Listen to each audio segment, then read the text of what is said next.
Okay, let's see if this will work.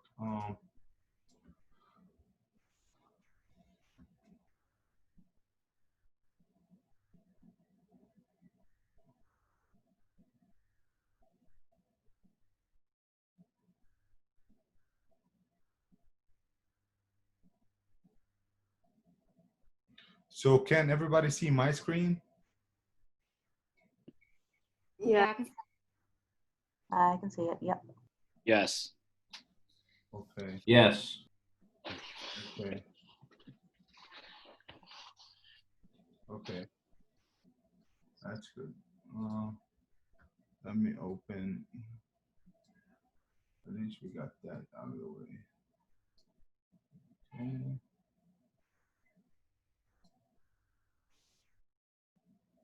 Okay.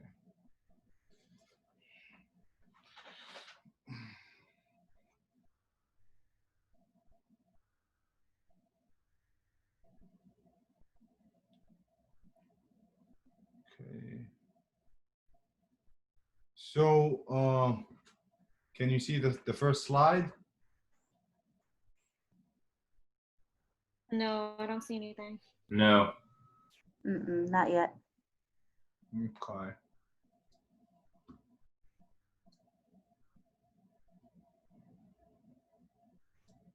Why? What about now? Yeah. You can see it? Yes. Okay. Yes. Okay, okay, that's good. I guess this is left from last time. Let me clean this up.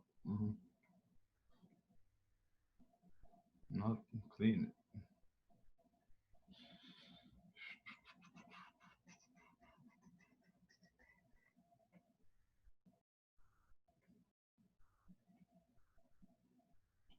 All right.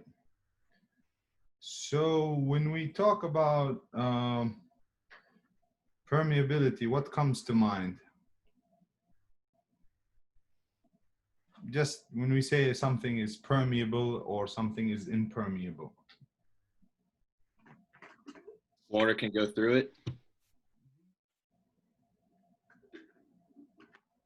Yes. Anybody else?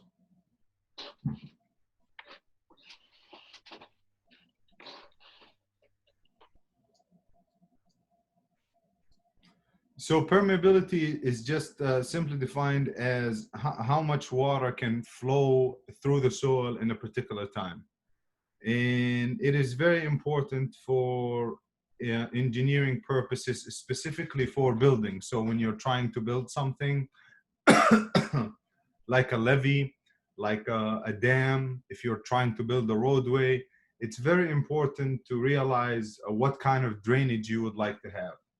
So basically, when we think of permeability, first we have gravels, and gravels have large void spaces between each individual gravel particle, if you will. So water passes through it very rapidly, and we say it has rapid drainage. Now, this is useful in somewhere, let's say you have a retaining wall of some form, and then you want to place some fill material behind this wall.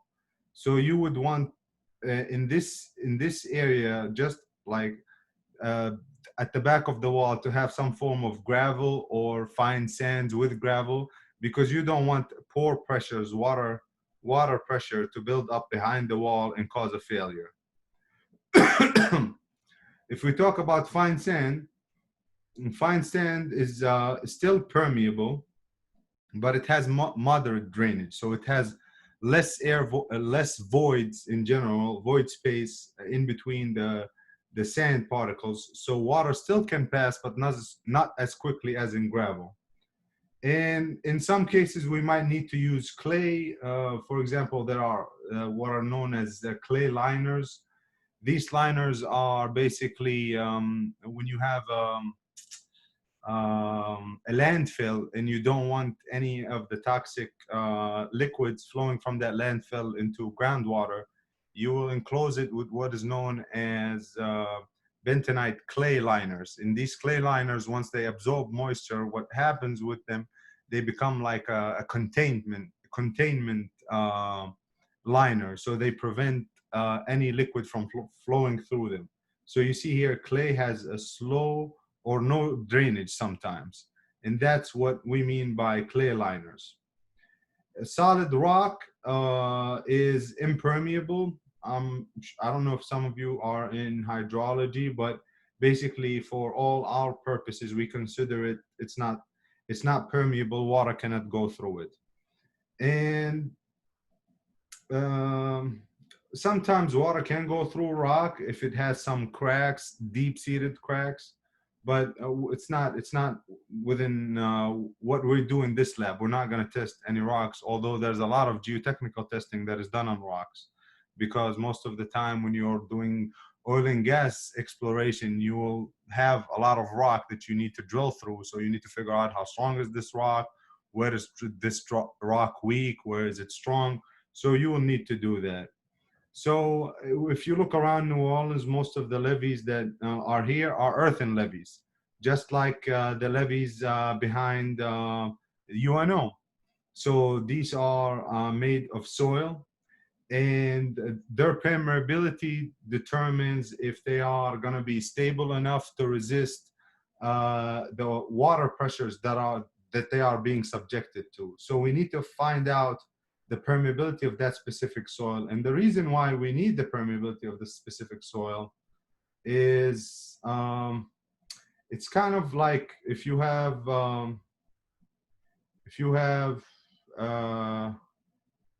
let's say this is the levee and this is water upstream and this is water downstream. So this is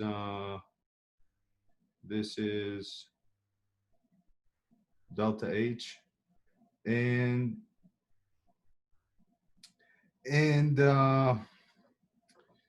you have, if you haven't seen them, but you will see them soon, they are called flow paths. So this is naturally how the water wants to go. So the water wants to come from the upstream side, which is here in our picture, to the downstream side. And the way you call this flow pattern is you call it sometimes by V, or seepage velocity. So V is equal to it's equal to K. That's permeability. This is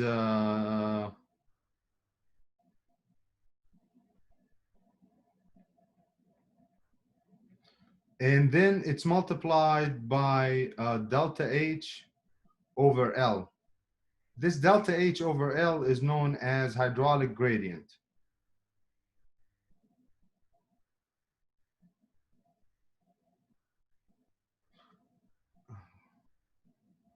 Let me try to fix this so I can write better. So this is called hydraulic gradient.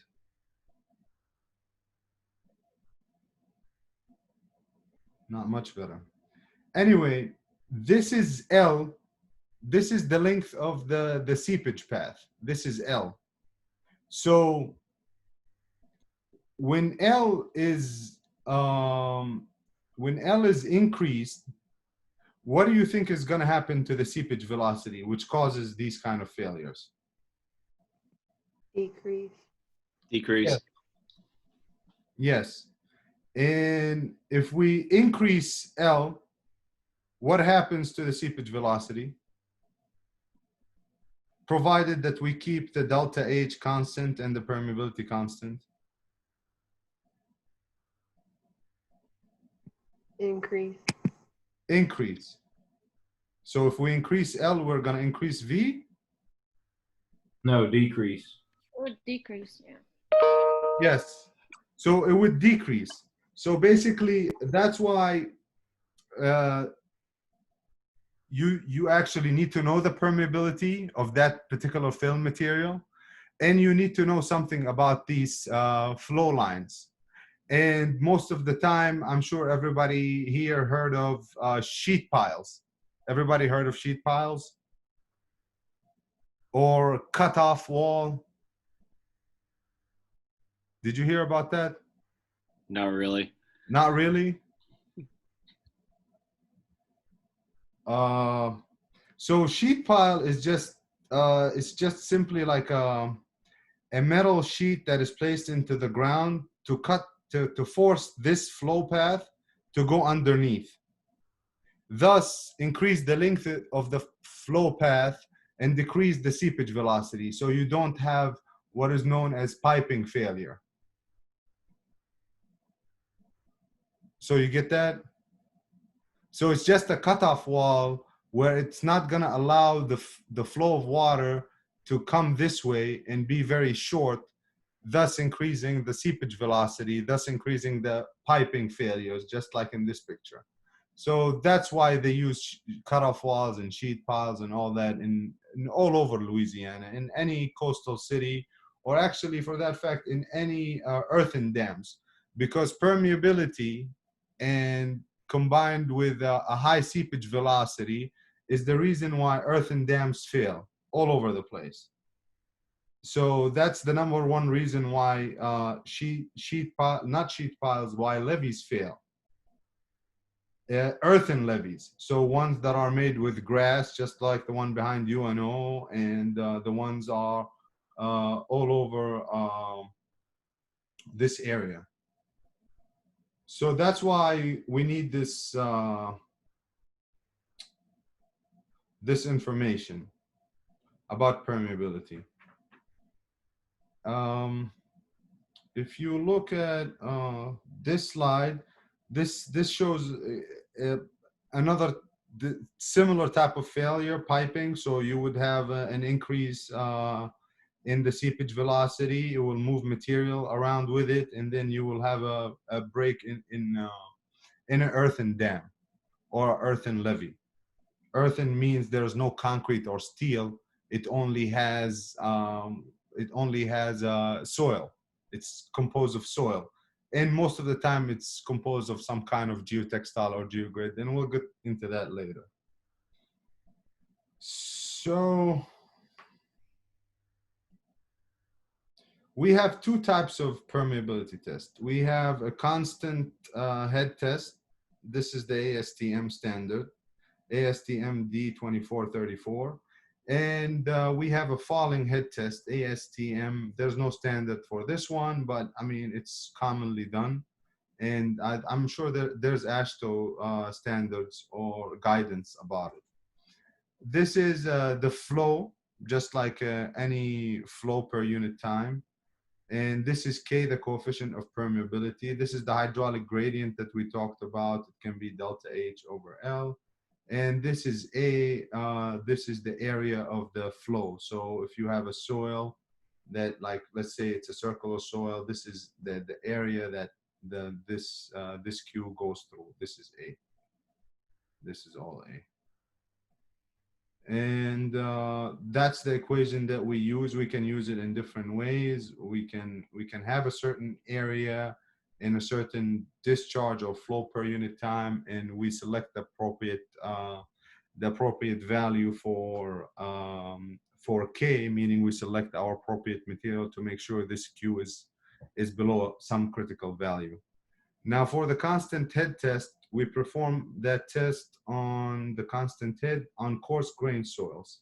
So materials such as gravel and poorly graded sands, these are a coarse-grained material, and we need a constant head of water. I'll show you why, basically because they are highly permeable. So you can't just use a small amount of water and test their permeability. So you need a constant source of water.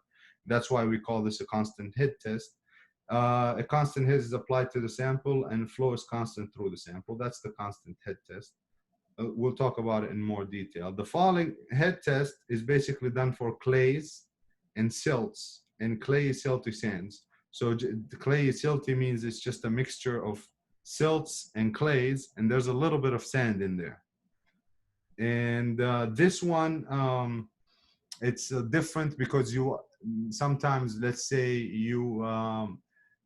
you apply a certain amount of water or a certain head of water on a sample, and then you would come after 8 hours or 24 hours and take the reading of how much water passed through the sample. And because we said clay is not as permeable as sands, not as permeable as gravel, so water takes a long period of time to pass through it. This is the constant head test for permeability. So the setup is basically, you have here a water supply, and this water supply is constant. So you need to make sure that the head being applied to the sample is the same throughout the test.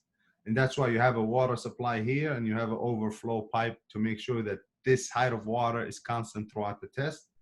The water passes through a plastic tube. Then you would have some kind of also confinement from the top and a spring. You have a porous stone here so that water cannot mix up, so water and the sample don't get mixed. So what I mean by that, I mean if you have some kind of high water pressure, you want your sample to not move around. You don't want your soil to go through in this area and mix up. So you want your soil to be compacted. You'll see in a video that I'll show you, you want it to be compacted and confined, and you want something porous because you want water to pass through the sample. And here you'll have the sample of soil that you're trying to determine the permeability for. And this is just a container where the sample is in. You have, again, a porous stone on the top and a porous stone on the bottom. And here you will have a stopwatch, like a timer, and you will, while this constant water head is being applied to the sample, here you're going to have a volume of water collected, let's say milliliter. And then this volume, once you apply the head, the constant head to the sample, and you make sure all the air bubbles are out of the sample. Again, I'll show you in a second what I mean by that. Then you will just basically calculate the flow rate, you know, Q, and you have whatever feet cube per unit time, per seconds, you know, cubic CFS, cubic foot per seconds. And with that Q, you can, what you can do is, since you have Q and you have I, you have the head being applied to the sample, and you have the length of the sample over here, and you have the area of the sample, of course, because we have the area of this cylinder that the sample is in. You can simply calculate I, which is the permeability. And this is for the constant head test. So I think I have a video here that is useful. We're not allowed on campus anymore, especially me with my cough. The bottom of the cylinder. You see, this is Soil sample. this is where you place the sample in, right here. Can you see where I'm pointing on the screen? Oh, there you go. Can you see? Yeah. Yes, So right now you see where my mouse is? yes. Okay, that's good. So this is the granule soil. We said, right, the constant head test, we use granule soil. We will have the porous stone here. We can have a porous stone on the top, or you can have a mesh. And remember how we did compaction? We kind of did three layers and we compacted each layer. This is exactly what you will do for this test as well, except you will not compact it 25 times. You'll maybe do 10. Split the soil into about 3 layers. So And compact how each do layer I? with a hammer, like this. Okay. If your objective is to determine the conductivity at a specific density, measure the mass required.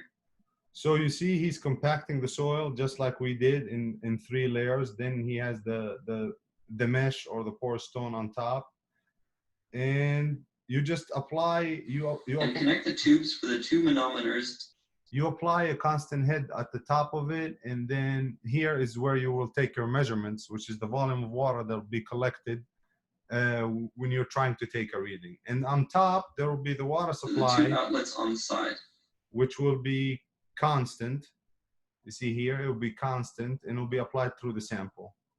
And at the beginning, there will be some air bubbles This is to remove any trap. that will come out of the sample. And you'll just wait until all that clears out, and then you'll start taking your measurements. And here he is just using, what is he doing? He's measuring the mass of the container and time to accumulate water mass of beaker. I'm not gonna do that. I'm just gonna use a stopwatch, and this will be in milliliters, and that is you can easily change that to feet, cubic foot, a volume, and time, and we'll use that equation. So we won't use this stuff for the mass, but basically the idea is to apply a constant head to the sample, and then you use that Q equals Q equals IK A, and then you can calculate permeability. Now for the falling head test, again, what is this test done for? What kind of soil do we do the falling head test? We just said it. Or fine, green soil. fine grain. Yes. So we do this test for fine grained soils, silts, and clays. So here we'll have silts, clay, or combination. The difference in this test, the equation will change a little bit, but not by much. Actually, by much, you'll see. This is the initial water level, and then you will have a different water level at time 2, let's say, or after a certain time has passed. You have a plastic tube, same concept like the one before, and then water is flowing through the soil, except here water is going to take a lot more time. You have a head of water at the bottom of the funnel and the top, and you have one after time t and the bottom. So the bottom of the sample, and through that you can determine the permeability. This test is similar. You will also have like 3 layers.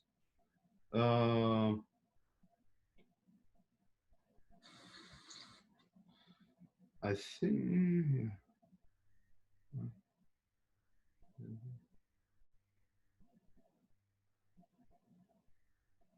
No, we don't need this. Yeah, this is what we need. See here, he has a porous stone.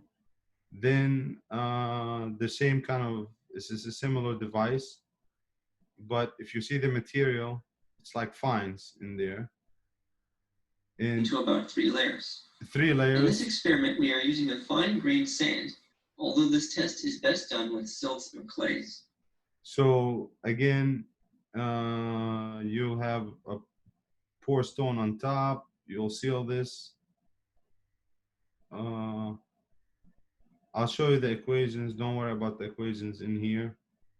And what you will do is very similar to the previous one. You have 3 valves.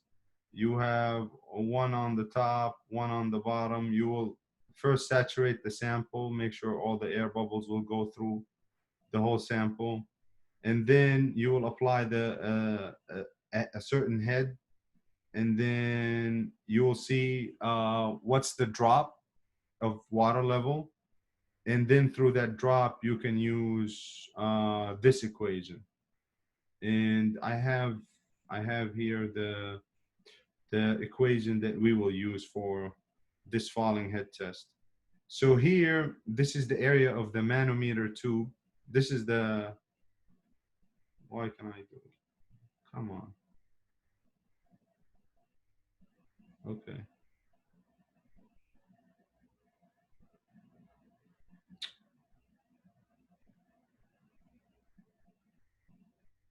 Okay, so this is A.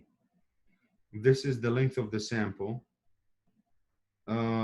This is the area of the manometer tube, and I'll show you what I mean by that. This is the area of the specimen. This is the time between the water level dropped from HO to H1. And this is just ln, logarithmic, the log of HO over H1. Now, this is the starting head, and then the height to the base of the chamber. This is the height of the base of the chamber plus the final head reading once the test is done. And K is in permeability. K can be in inches per second, can be in permeability. I mean, permeability can be in inches per second.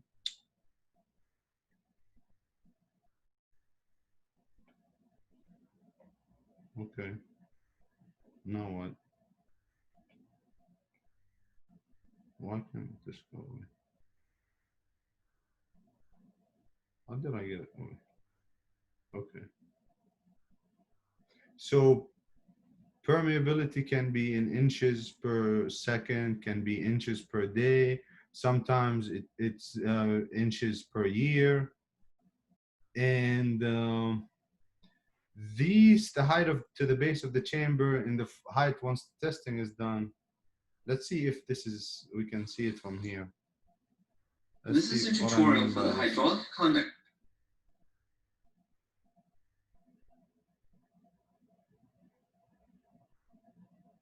Okay, so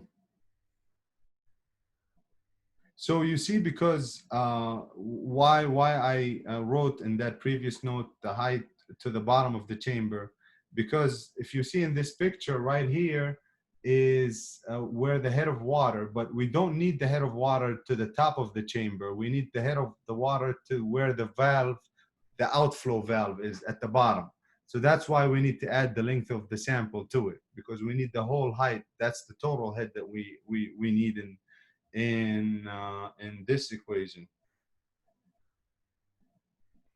In, where is it?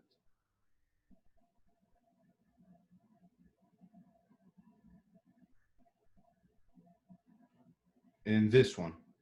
So we need that the height to the base of the chamber, and same for H1. Like we know our recording on the scale, and we add to that the height to the base of the chamber. Then we can calculate K, which is permeability. I haven't decided yet what data I will give you, but I'll probably give you just a set of readings where you'll just straightforward apply these equations. The easier one is the falling head test, and this one is just a little bit more inputs in there. But the other thing that you have to see is this is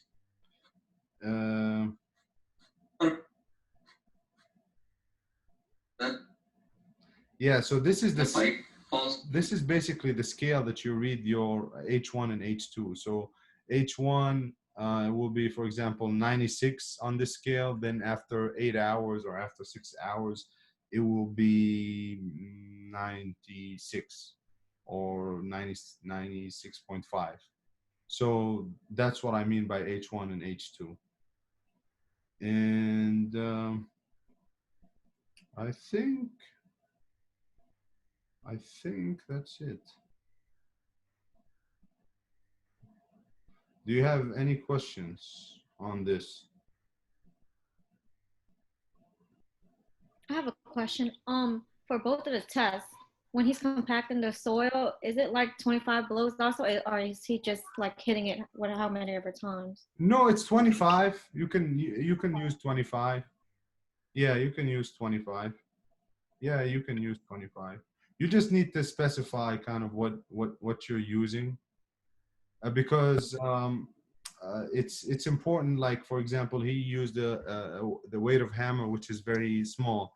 But if you have, let's say, thousands of cubic feet of fill, and whether when you use it in the field, it's going to be compacted or not, depends on how you run the permeability test.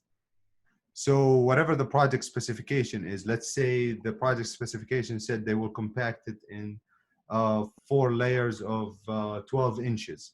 then you kind of have to adjust your soil test for like your permeability test to what they're doing in the field. Do you get what I'm saying? Like there's no solid like rule. Sometimes you have to change depending on what's being done in the field. Yeah, I got you. Thanks. Yeah, but I think in AASHTO, it probably, most probably, it says for the constant head test, it will say something along the lines of 25 blows per layer. But that's not always the case. It might change depending on your project specifications. Sometimes you will use fill, uncompacted fill. You don't need it to be compacted. For example, like if you're designing anchor bolts, which are kind of like a retaining wall, and here you have anchor bolts, there's only a specific area that you're interested in. So like this area of fill, here's an anchor. This is for excavations. Only a certain length that you're interested in to have kind of material that is permeable and you don't allow any pore pressure buildup. But outside the length of this anchor, this material can be whatever, you know? It can be silts and clays and not permeable, but you don't care about it because it's outside your, let's say, critical depth or critical length. Any other questions? You can ask questions. So you will just send us a whole list of data you want us to use? Yeah. So it will be a whole list of data, and you will just apply it. Basically, just use the equations that are in the notes and in the slides, and find I. You know, I might just Okay. change the units a little bit, but you have to be careful and consistent with the units. That's Okay. about it. Now I see we are joined by Tyvon. Is that how I say it? I think I asked you before. I'm sorry about that. Tyvon, how are you? Hello? Can you hear me?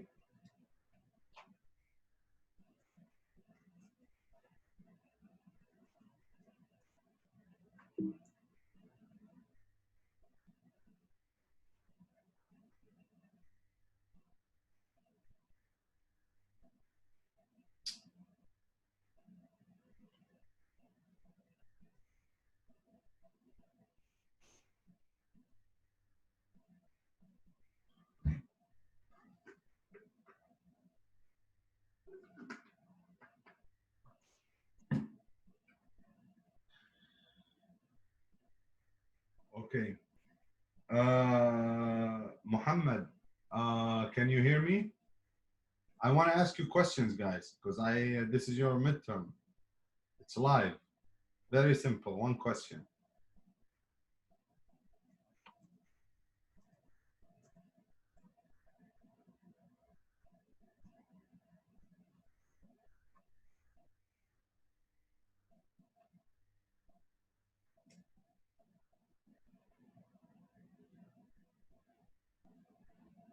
Hello?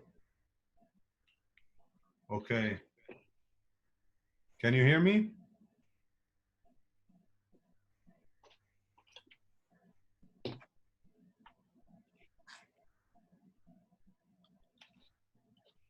Okay, we have Isa. Can you hear me, Isa?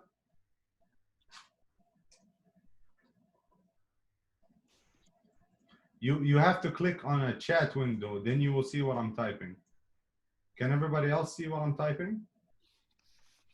Yes. Yes. Yeah.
So when we did the compaction test, we said there are 5 or 4 different things that we perform compaction for. Why did we do that?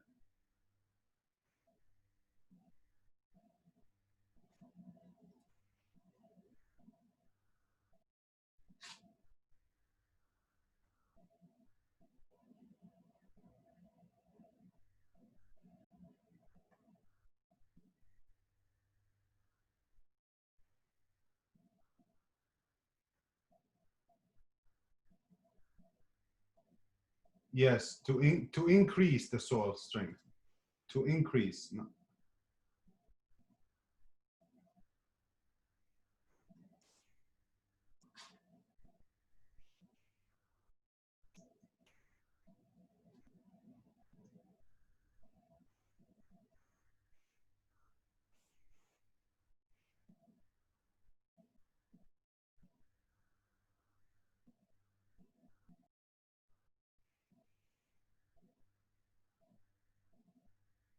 Okay.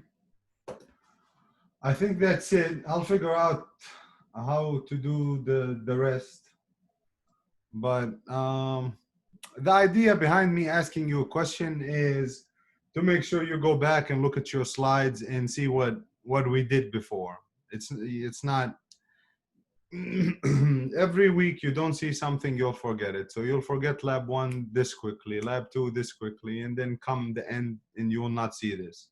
And as I always emphasize about the licensing exams and all that, this exactly what we did today, you will see. Like, it will be here when you would like to actually call yourself an engineer, because legally you can't call yourself an engineer in the US unless you have the FE and then you have the PE. You will have to take this test, and in this test, let me see. Dun, dun, dun, dun. Where is it? Okay. So in this test, this is the geotech part. You see, I highlighted actually for the students yesterday. You have constant head test and you have falling head test. And you will be asked questions about those 2 topics in geotech. Guaranteed you will have a question. And in the class, I'm sure you will go through the component of flow nets and flow lines that you see right here. And through that, you can also determine the discharge velocity, or another name for it, seepage velocity. So that's why, you know, these things are needed. It's not just like, you know, it's gonna come back and you're gonna be asked about it. So it's very easy if you just review these slides a couple of times. Then it'll become, you know, it'll become in your long-term memory, and you'll remember it when you need it, which is not far from now. I mean, most of you are gonna take the exam probably in a year, right? Or 2 years, I think. So, you know, it's good to know that all of these things are used. And I always make a point of, I may not